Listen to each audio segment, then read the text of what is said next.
ರೀ ಇವ ನಮಗ್ ಬಗ್ಗುದಿಲ್ಲ. ಇವ ಅಕಸ್ಮಾತ್ ಗಂಡಿನ ಬದ್ಲಿ ಹೆಣ್ಣಾಗಿದ್ರಿ ಏನ್ ಮಾಡುದ್ರಿ? ಅವ ಈಗ ಕರ್ಯಾಕ್ ಹೋಗ್ಯಾನ, ಮನಿಗ್ ಕರ್ಕೊಂಡಾರ ಬರ್ಲಿ, ಆಮೇಲೆ ವಿಚಾರ ಮಾಡೋಣ. ನಡಿ ಒಳಗ.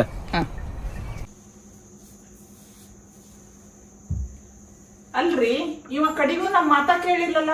ತಂದ ನಡೆಸಿದವ ಹೆಣ್ಣು ಹುಟ್ಟಿದ್ರ ಕರ್ಕೊಂಡ್ ಬರ್ಬೇಡ ಅಂತ ಹೇಳಿವಿ. ಮತ್ತು ಕರ್ಕೊಂಡ ಬಂದ. ನನಗಂತೂ ಏನ್ ಮಾಡ್ಬೇಕ ತಿಳಿಬಲ್ದು ಈಗ.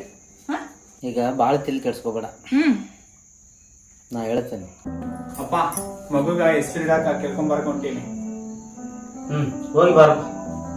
ಹುಷಾರ ಬಾ.